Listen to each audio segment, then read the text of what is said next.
Hey everybody, welcome back to the Producer's Perspective Live. My name is Ken Davenport. Tonight I'm sitting down with the Tony Award-winning costume designer of Hamilton, In the Heights, Ain't Too Proud, Memphis, and a ton more. Movies, TV, everything. Give us some hearts and some likes and some shares. Tonight we're raising money for Paul's charity of choice, the Trevor Project.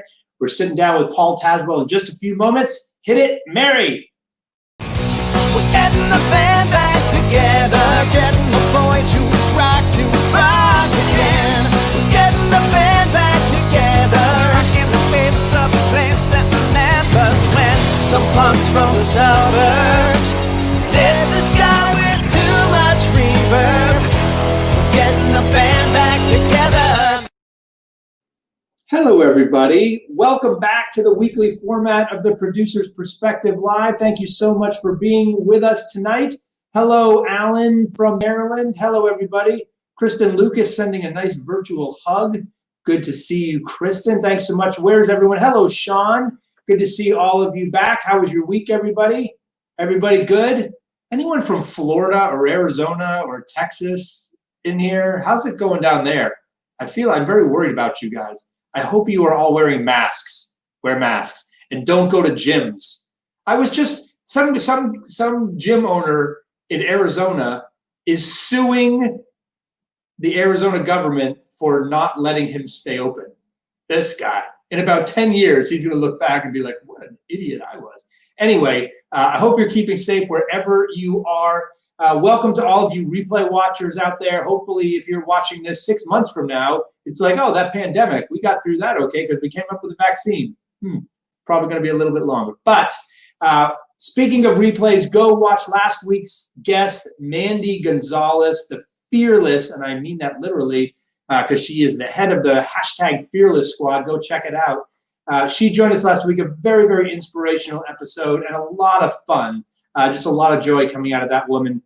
So go check that out and go check out all of those 59 technically, but after tonight, 60 replays. There are 60. Tonight is our 60th episode of the show. So go check those out. It'll keep you busy for a long time. We might as well stay in this pandemic for a little longer.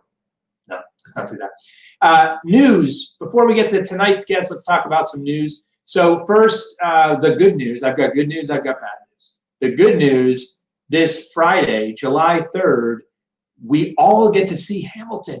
That's right, Disney Plus. If you're a Disney Plus subscriber, and I am because I have a 2-year-old, and by the way, I don't know if they're still doing it, but Verizon was giving it away for free for a year. So I signed up for that. So you can stream Hamilton this Friday. If you haven't seen it, this is your chance. This is your chance. Because it's going to be a little bit before you get to see it here on Broadway. So go check it out. Sign up for Disney Plus. You're going to love it. It's one of those shows that if you haven't seen it, you're like, can it be that good? Yes, it can. It can, and it will. Hi, Kimberly. Hi, Judy. Hi, everybody who's just joined us. What other news? So that was the good news. The bad news is Broadway announced officially that we're going to be shut down through the end of this year at the earliest. Technically, now we are shut through the very beginning of January.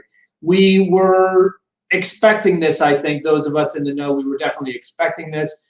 I think it came as more of a shock to a lot of folks out there than we thought.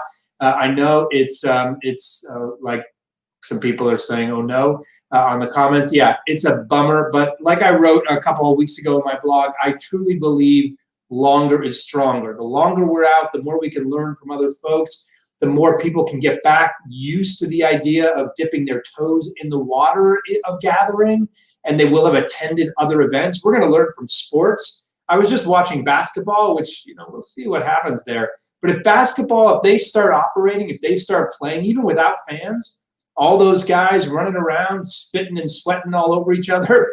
And if they can contain that, and if that can be safe, then we're going to learn a lot from that. So longer is stronger in this case, and it's going to be better off for all of us. Yes, Alan, that's right. Longer is stronger. What else? Okay, here's some more good news. Altar Boys, our reunion for Altar Boys is back on. It is on July 9th. Technically, I'm not even supposed to talk about this yet because we haven't even announced it in the press, I don't think. Right, Mary? I think no, we haven't. I'm announcing this technically on Thursday. Look for my blog on Thursday, because not only are we announcing, we're releasing a video. Don't tell anybody. We're releasing a video with a whole lot of altar boys in it. That's all I'm going to say, but it is very cool. So sign up for that. And the other thing I wanted to tell you is that we're curating the content for my conference that I'm going to have this fall, and we put out a question to everyone saying, what are the 3 top subjects that you are interested in hearing more about, having conversations about, being involved in, and are concerned about? Like, what, as theater makers, as theater fans, what's keeping you up at night, basically, we asked. And the 3 things that came back: overwhelming, safety in the theater, audiences, backstage, on stage, everything; equality in the theater, on stage, backstage, in offices, in the audiences, everywhere. And the last thing was streaming. Hello. And how we do more of that if there's a business model. Those were the 3, by far, the 3 most important subjects in your minds. So we're going to do a lot of stuff at our conference for it, but we've actually, the questions were like so burning, they were so like on everyone's mind, that we have gone ahead and started some conversations now. And we have a 3-part video series about those 3 subjects coming up. Mary's going to put a link. It's sponsored by the Theater Maker Studio. Mary's going to put a link. Go sign up for that, because it's not going to be public. They're just going to be curated conversations. So go check that out. Okay, that's enough of that. Let's get to my guest tonight. I'm super excited to talk to him. And one of the reasons I'm, 1, a super fan of his work, and 2, I don't know anything about costume design. Nothing. I can't sew. I can't shop for my own clothes. I can't sketch. I can't do anything associated with what this incredible artist does. And he is at the top of the field for sure. Again, Hamilton, Ain't Too Proud, Memphis, all those shows, the movie Harriet. Please welcome to the live stream, Mr. Paul Tazewell. Welcome, Paul. Hey, Ken, how are you? I am doing as well as one can be in this craziness. How are you doing? I'm good. I've actually, I've left the city to come down to North Carolina and be with my mom. So, you know, I'm sweating, but I'm good.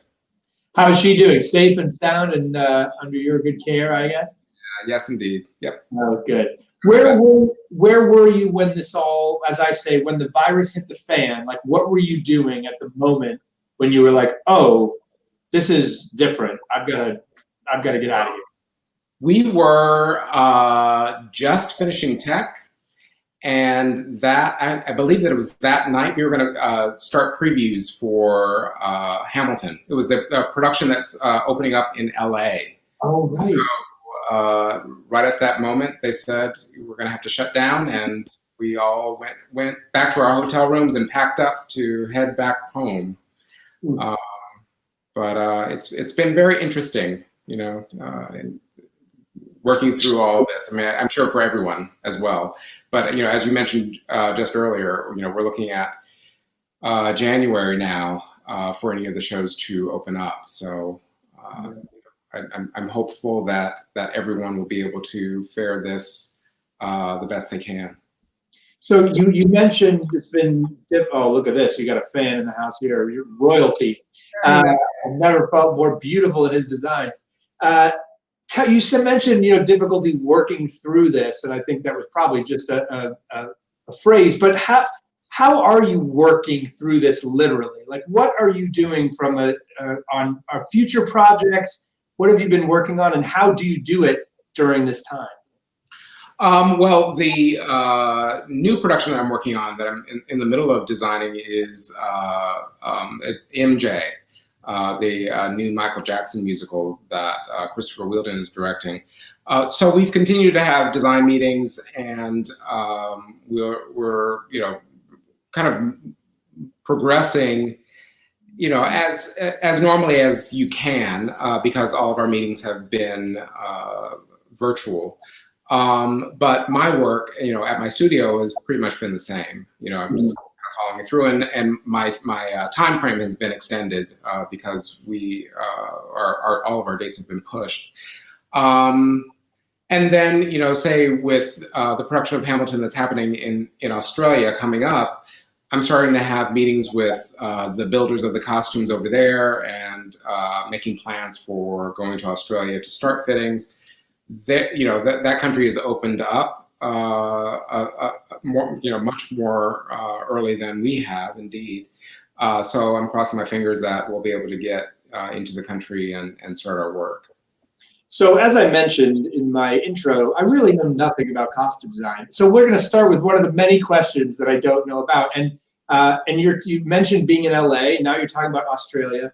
Tell me, like, I would think, I mean, I know that because I've done enough shows, obviously, to know that you're involved with every production, but tell everyone, what about each production requires you to be so involved? Some people might think it's like, oh, he designed the costumes once. Can't they just go run off a new set and be done? Why does he have to be so involved in every one? Because I mean, indeed, for Hamilton and any of the other Broadway productions that I've done that have then become national tours or have opened up a company in a different country, the design basically stays the same. It's the all of the principles. Hamilton, Eliza, Angelica, the design of those clothes, it's always the same. The way that the new actor fits into those clothes is custom. We're rebuilding new costumes for all of the different productions that we have across the country, and then in London and now Australia. And it's important for me because of how their own persona marries with the idea of the costume, that I get into the same space with the actor or actress and really figure that out. I mean, and we're also trying to establish all the right scale, making sure that the cut and fit is as perfect to my eye as it can be. So in order to do that, I feel most comfortable being on hand. I mean, I also have a team that works with me that have been, my associate, Angie, has been with me from the very beginning when we were at the Public. So there's consistency with how we approach what we're doing. It's just very important to have an eye there in person.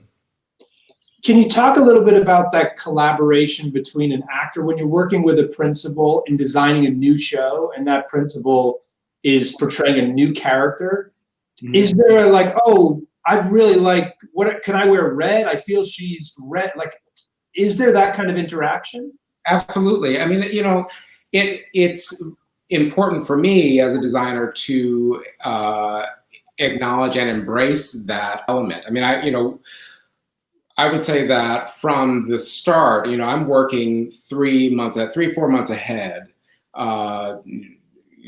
working with the text, meeting with the director, understanding the intent of the director and what their point of view is, coming up with research and other images that will define how we see this world of a show. And then once I'm fully designed, meaning I'm all sketched out, and I've got color renderings, and fabrics are chosen, all of the package is there. Then we go into fittings with the different shops that are building the different types of clothing, and we'll have tailors build our menswear or women's wear that needs to be tailored. We have dressmakers, and they're all independent shops that are experts at doing any kind of costume. When the actor comes into what ends up being a very, it's an intimate time, because it's the actor looking at themselves with the clothes on, whatever it might be, whether it is, a fitting for Harriet, or it's a fitting for Hamilton, or for Ain't Too Proud, they will have a reaction to how they look in the clothes. And it's my job to introduce them into, if it's a different period, understanding what that style is, as well. Hearing from them how they're interpreting the character. So it's it is subtle and fine work to get all of us on the same page, so that when the final costume arrives in the theater and we're in tech, they're not freaking out and saying, this doesn't look anything like the character that I had been thinking about in my head. So you want to troubleshoot and bypass all of the issues that might come up in the fitting room. And there's multiple fittings, so there's a great opportunity to be able to address any of those things. And I was just looking at those photos. The costumes are just gorgeous. They're just gorgeous. The Jefferson's just stunning. Tell us, so which came first for you? Was it the love of theater, or was it the love of design and costume design specifically, or clothes? Like, which came first? Let's see. I would probably say the love of clothing came just prior to the love of theater. I mean, my love of theater started when I was probably in middle school, when I was, in junior high. And at that time, I wanted to be a performer. I mean, I wanted to be the next Ben Vereen and, do musicals on Broadway. And that was, that carried me all the way through, probably till the end of my first year in undergrad, which was actually at Pratt Institute. I was studying to become a fashion designer. And that was my love of clothing was what I carried through that period of time as well. And I was designing the costumes for the high school productions that I was actually playing The Wiz in, or playing Rick in, and or Harold Hill. You were designing your own clothes? What was that? Were you designing your own clothes? I was designing my own clothes. Yeah. I was staying up until 2 and 3 in the morning, and with fortunately with the help of my mom, and it was just my whole family, taking over the kitchen and making the costumes for all the different productions. So it was great training for at least my passion and heart for wanting to be a part of the theater community. Mm-hmm. It wasn't until I went to North Carolina School of the Arts, and I was there for three years, finishing up my undergraduate degree, that I really buckled down and committed to wanting to be a designer, costume designer, as opposed to being a performer. And that was, it was grappling with a lot of questions around longevity in the business, and typecasting. At the time, it was like what I was seeing up on stage. Those people that were playing, the leading men. If they were playing Harold Hill, there was a white guy. Mm-hmm. So I didn't feel like I had access to that, and I made the decision to go with a profession where I could live vicariously through all of the characters, and cross gender, and I could experience creativity in a much broader way, and it for me it served me. If it had been now, I don't know that I would have made that decision, but I am hugely grateful to have made it. I mean, and that just speaks of where I was and what my passion and love was then, as opposed to now. I'm, hugely grateful that I'm doing what I'm doing now. Can you talk a little bit, because you've worked on such question coming in from Bobby Crawford. You have such a diverse portfolio of designs. Can you explain the process of your research and approach to the various historical eras you tackled? So you get, whether it's Ain't You Proud, or whether it's Harriet, or whether it's even Hamilton, that is so theatrical in its treatment of its historical era, or any script. You get a script. What's the first thing you do? I'm looking for images. First off, the visual images that represent how I potentially see a story being told theatrically. It might be informed by the year that it's been set, that the production has been set. It might be a collection of different periods that will be helpful in telling the story.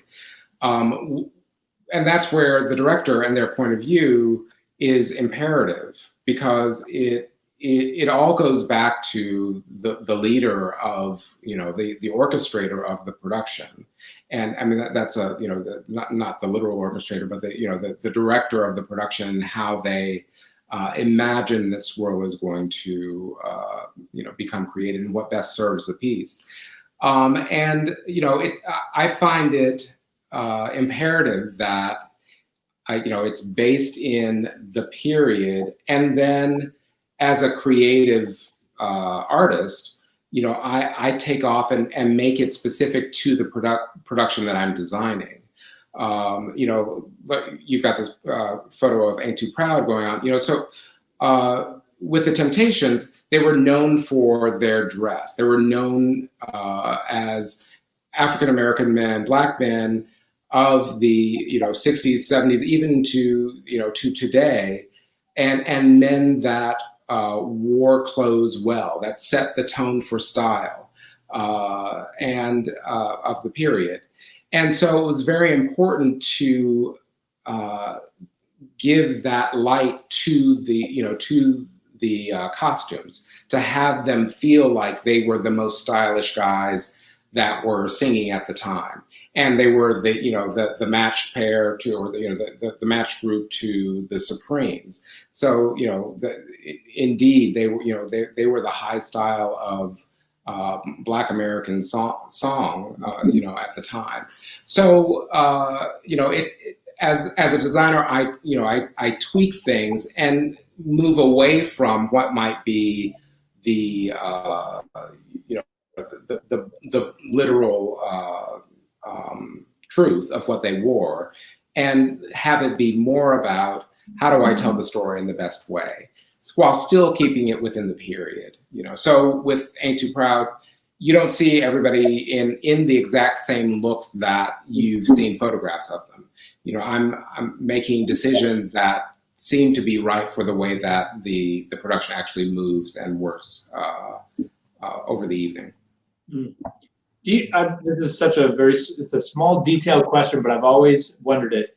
Do you like it when you read a script and the writer says he's wearing a long red jacket with tails? Like, do you like it when they prescribe, or would you rather feel like, let me show you stuff. Let me just show you stuff. I mean, it does raise the question for me, what is significant about that? Sometimes it's very important. And, if you've got, say, I saw your spot with Dominique Morisseau, who is the playwright, of Ain't Too Proud. And, she's very, clear and specific about, what, but I don't remember there being anything that, well, there was, where Blue, we needed to make sure that he was always dressed in blue, and in some form of blue. So but that was tied to what was within the script. I mean, that was a storyline that we needed to be true to. If it's just some, like you said, if they're in a long red jacket, I would want to know, so what's specific about the red, and what's specific about the jacket? And if I don't see that character in that color, how would you feel about, emerald green, or how would you feel about cobalt, or, and you work it through, and you pull the director into that conversation. And, so it stays organic.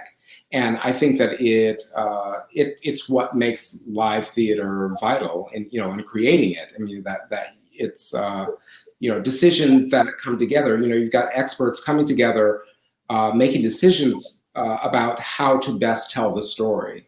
With musical theater, I mean, they're on many different levels. It's very complicated to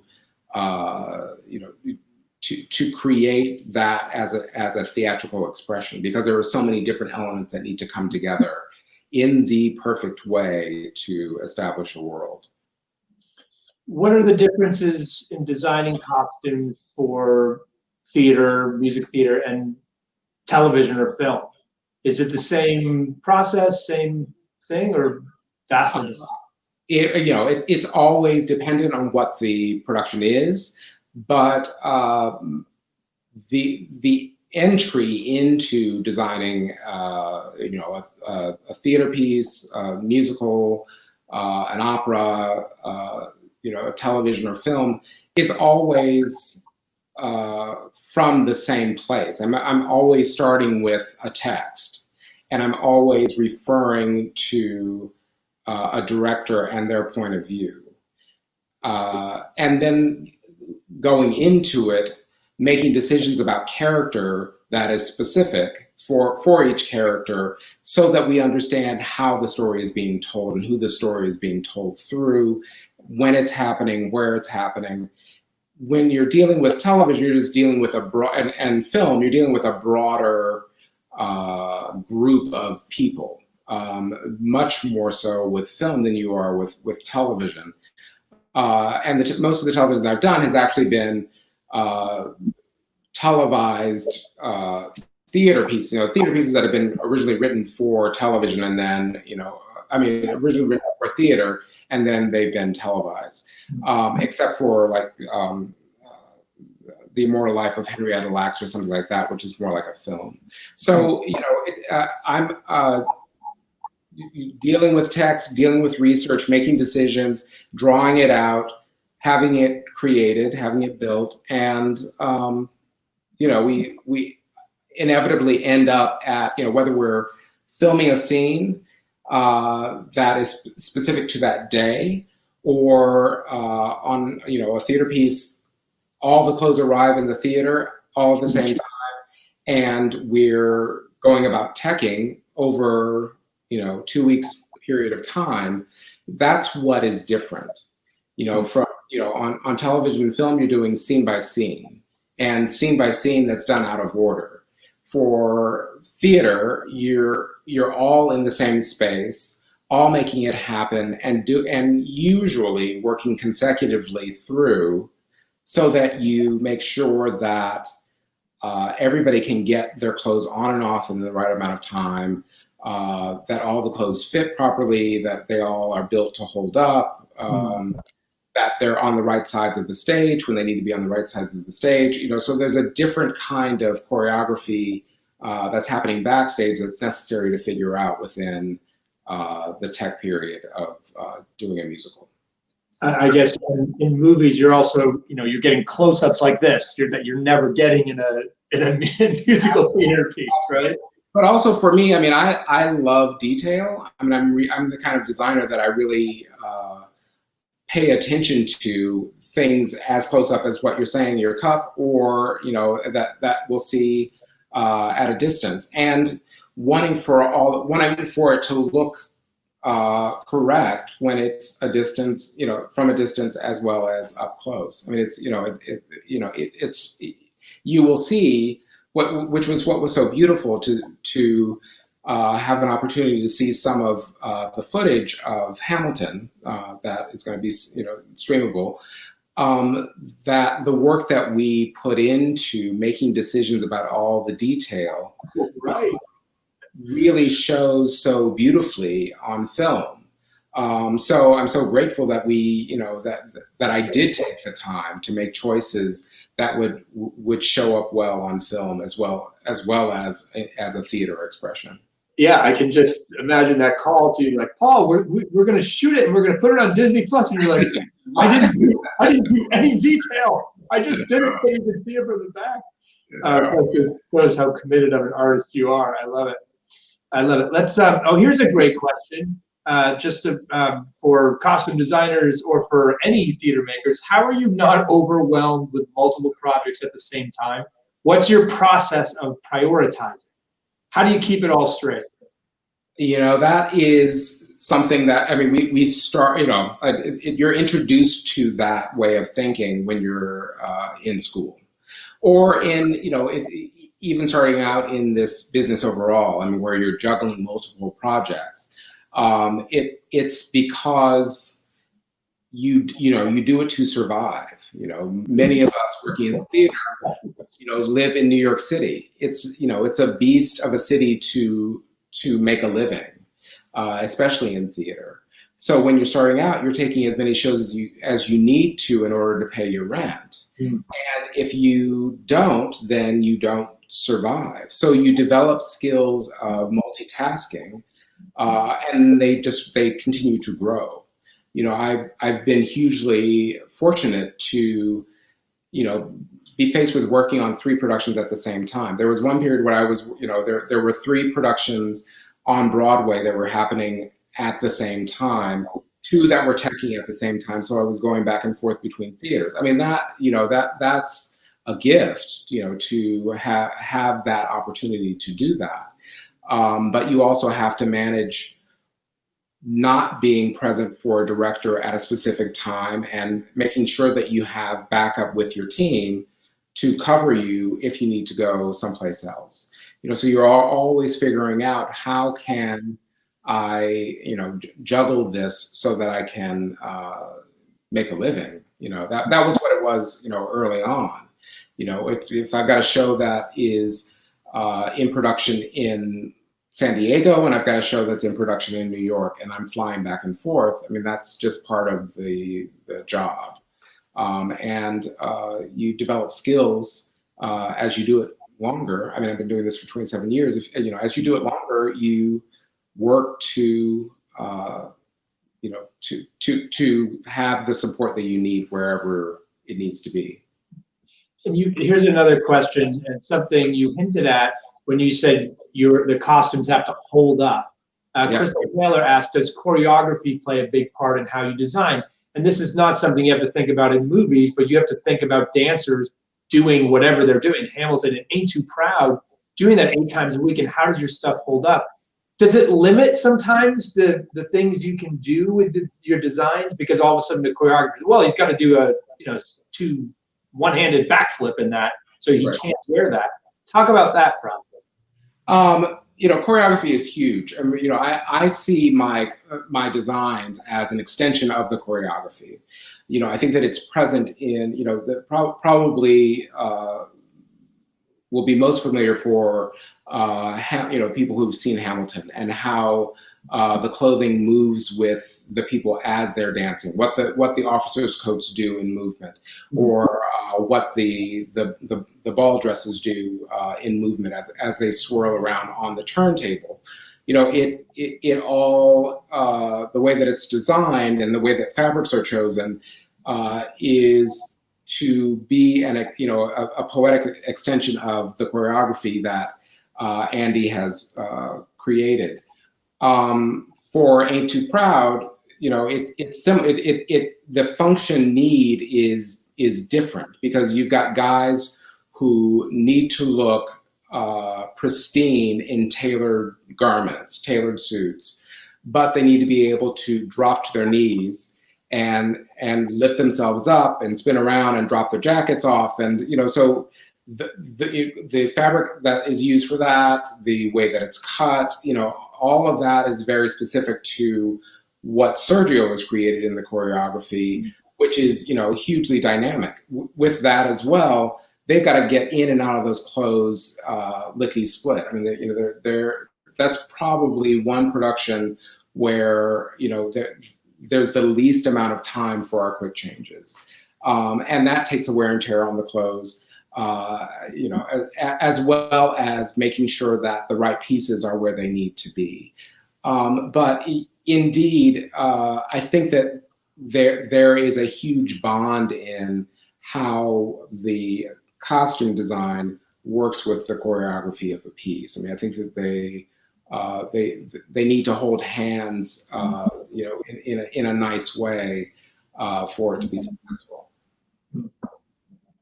Before we go, first of all, this has been like an unbelievable masterclass in costume design. So thank you. I feel like I know this much of what you do now, so which is a whole lot more than I could spend hours with you on this. You chose. We asked you. We're in this thing now about letting our guests choose the charities, and you chose the Trevor Project. Will you just tell us a little bit about why that charity means so much to you? Sure, absolutely. It focuses on the youth, LGBTQ youth. And they have a hotline, to address any mental emotional issue, and suicide watch. They're doing amazing work. So it's it's a foundation that I really support, hugely. Yeah, terrific group. And there's it's really great. There's a musical being developed about that story as well that was supposed to go off Broadway just last year. So hopefully we'll be seeing that in the next coming up next season. Definitely. Well, thank you so much. I assume you're going to watch the stream on Friday. Absolutely. I'll be here with my family, and we're going to take it in. Well, I am going to watch specifically for when they close up and look for all that detail. I can't wait. Please do for everybody. Yeah. Thank you so much for being here. It really means a lot to us. Of course, Ken. Thank you so much for having me. I really appreciate it. Take care. Okay. Take care, everybody. Look at that. Masterclass in costume design indeed. Love learning about all the details. I know it's the details, right? That is the epitome, frankly, of a brilliant and committed artist. He could have gotten away with not adding all that detail to Hamilton. He could have gotten away with it because even in a Broadway house, you're 8 feet away, right? At the front row is 8 feet away, but he didn't. And now we're going to see it and look. We should all look. We should do a live stream and watch together and look for all that detail. Check it out. Friday night, Disney Plus. Go watch Hamilton. What else can we tell you? Coming up next week, we have Bart Scher, the director of To Kill a Mockingbird, Bridges of Madison County I did with him, of course, South Pacific, a ton of others. Brilliant director next week. Don't forget about all the replays you can watch. Don't forget about the Trevor Project. Don't forget about the Altar Boys reunion. I'm making Mary go very fast on purpose. I'm just rattling stuff off to see if she can keep up. And we're going to end, as we always do, with something to make you smile. Here is a number from a show that I was involved with. It's from Kinky Boots. It's Raise You Up. Look at that group. Look at that group, that very prideful group. Raise You Up. It's a Kinky Boots cover by Range. Go check it out at theproducersperspective.com/smile. The link is in the comments as well. Go there, and if you ever need a smile, just visit. There's like 50 something to make you smiles in there now because we've done so many of these. Have a wonderful, and very safe and mask-covered week, everybody. Masks on. Mask on. We'll see you next week with Bart Scher. Have a safe week, everybody. Getting the band back together, getting the boys